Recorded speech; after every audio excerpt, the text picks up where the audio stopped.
अवधूत चिंतन श्री गुरुदेव दत्त। नमस्कार, कसे आहात सगळे? मजेत ना? चला तर मी आज तुम्हाला ना एक छानशी गोड रेसिपी करून दाखवणार आहे। चला आपण आज ब्रेड पासून गुलाबजाम बनवूया। तर चला आपण त्याला काय काय साहित्य लागते आपण बघूया। तर ब्रेड उरला होता ना, तर तो मी हा मिक्सर मध्ये असा चुरा करून घेतला त्याचा व्यवस्थित।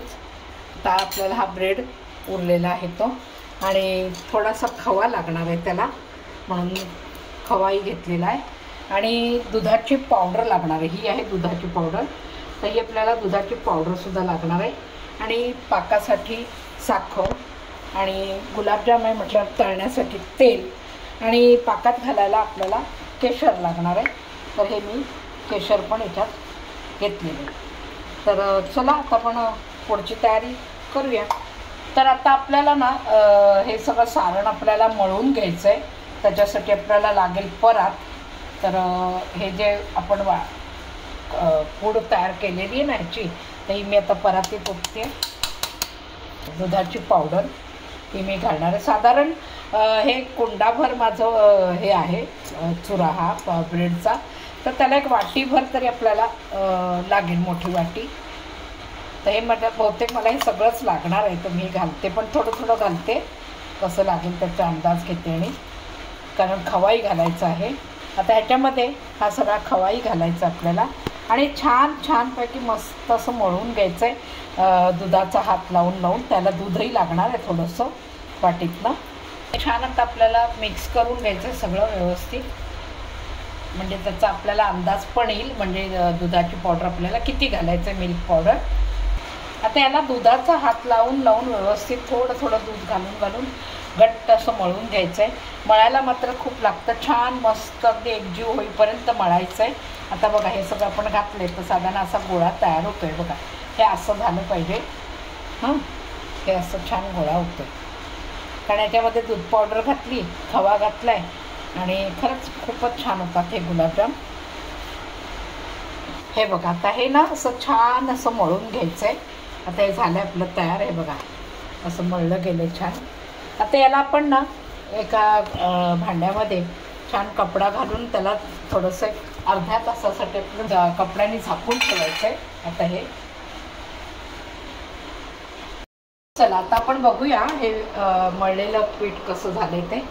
हे बघा हे आता छान मुरलेलं आहे। परत ह्याला जरा आपण छान ना थोडंसं मळून घ्यायचं आहे दुधाचा हात लावून वगैरे। आता याला गोळ्याला आहे बघा, आता छान नरम झालं पुन्हा। आता याला थोडंसं तुपाचा हात लावून लावून मळून घ्यायचं आहे। आणि मग आपल्याला छोटे छोटे असे जे आपण गुलाबजामला गोळे करतो, तर तसे आपण गोळे करायचे, छोटे गोळे करायचे, कारण ते तेलात तळले आणि पाकात घातले की ते पुन्हा फुगतात चांगले। तर साधारण हा असा इतपत गोळा झाला पाहिजे। आता हे असे गोळे सगळे करून घेते। मग ह्याला ना आपल्याला असं ओल्या फडक्याने झाकून ठेवायचं, कारण सुखायला नको म्हणून ओलं फडकं केलंय, आणि ते असं झाकून ठेवायचं आणि पुढचे गोळे तयार करायचे आहेत। तर आता इथे आपले हे सगळे गोळे तयार झालेले आहेत, हे बघा असे। आता ह्याला आपल्याला तळून घ्यायचंय। तर त्याच्या आधी आपण आता कढई आपल्याला तापवायला ठेवावी लागणार आहे। तर ही मी कढई गॅसवर ठेवते, आणि कढई तापली की मग त्यात आपण तेल घालून घेणार आहोत। तर तेल तापेपर्यंत आपल्याला साखरेचा पाक करायचा आहे। तर साखरेचा पाक करताना मला साधारण एक वाटीभर आपल्याला साखर लागणार आहे, कारण हे एवढं कुंड, हे कुंड आहे इतकी आपल्याला साखर लागेल, कारण साखर जास्त असली तरच त्याच्यामध्ये छान बुडतील ते। हे सगळे गोळे छान आपल्या आतमध्ये असे मुरले पाहिजेत, बुडले पाहिजेत। तर ही इतकी साखर मी घेते आणि मी हे कुंडामध्ये घालते। आता ही साखर भिजेल इतपतच आपल्याला पाणी घालायचं, फार पाणी घालायचं नाही, आणि त्याचं आपल्याला पाकही करायचा नाहीये। तर आपल्याला फार अगदी घट्ट असा पाक नाही करायचा आहे, कारण त्यात मुरलं पाहिजे ते। पाक अगदी घट्ट झाला की मुरणार नाही। हे बघा साखर इथली भिजली, ही इतपत पाणी घालायचंय, आणि हे आता आपण गॅसवर तिथे ठेवून देणार आहोत. साखर विरघळेपर्यंत ते ठेवायचे. आणि आता आपण इथे तेल घालतो.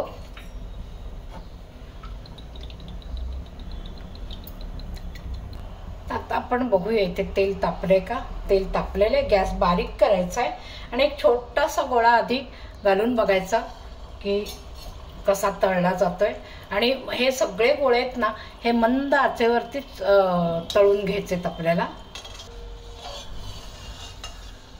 हे बघा, हे इतपत असा लाल आता छान झालाय. हा आपल्याला गॅस अगदी बारीकच ठेवायचा आहे, फार मोठा करायचाच नाही अजिबात. तर आता हे पुढचे गोळे पण मी घालून घेते.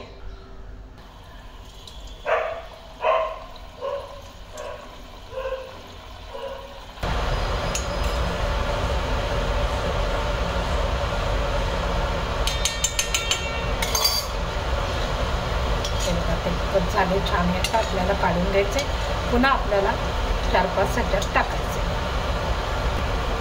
चल, आता आपल्याला इथे ना पाकाला पण उकळी आली आहे बघा, छान उकळायला लागलाय पाका. आणि ह्याच्यामध्ये आपल्याला केशर घालायचं. मगाशी मी दाखवलं होतं तुम्हाला.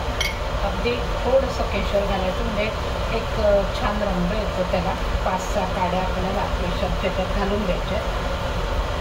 गॅस बंद करते.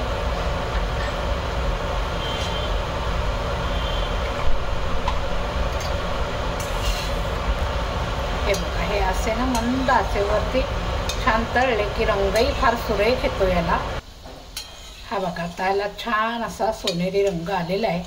आता मी ह्याला खाली परातीत काढून घेते आणि दुसरे जे आहेत ते आता ह्याच्यात तळायला पुन्हा घालते.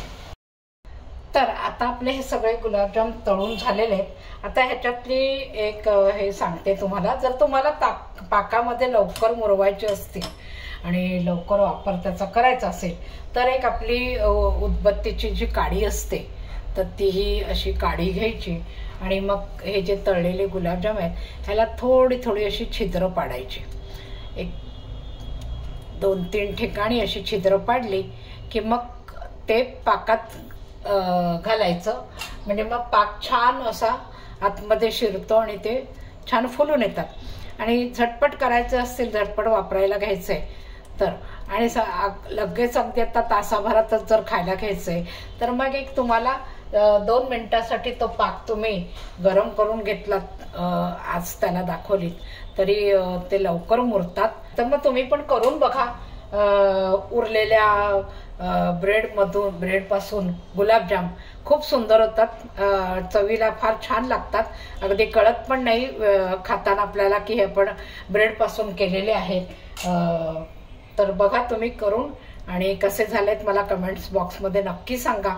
आणि आवडल्यास मला लाईक करा, शेअर करा, सबस्क्राईब करा आणि नवनवीन व्हिडिओ बघायला रेडी राहा.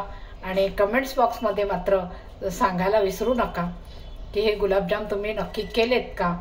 बाय, भेटू आपण पुढच्या व्हिडिओमध्ये.